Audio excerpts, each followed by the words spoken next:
একটু এদিকে তাকায়েন।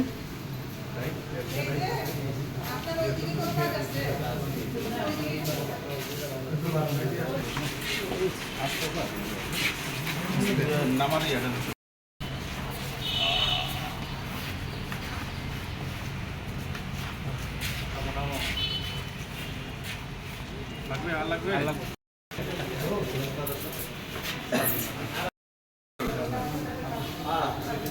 5 লাখ 50,000 টাকা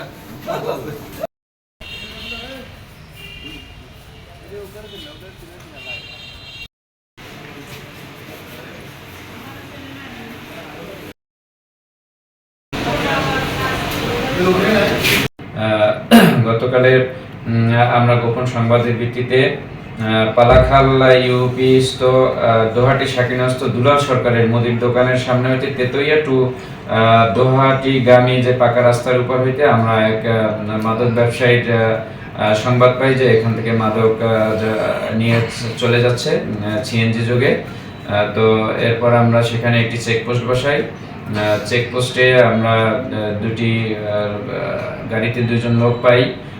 লোক পাওয়ার দুজনের কাছেই 3টি কার্টুন ছিল, ঔষধের কার্টুনের মতন দেখতে। তাদেরকে আমরা চ্যালেঞ্জ করি। এরপর তারা এক পর্যায়ে সেই কার্টুনগুলো খুলে আমরা দেখি যে তার ভিতরে 26 কেজি গাঁজা রয়েছে। তো সেখান থেকে আমরা যে দুজনকে গ্রেপ্তার করতে সক্ষম হই, এর ভিতরে একজনের নাম হলো করইশ মঠবাড়ি এলাকার শফিউল্লাহর ছেলে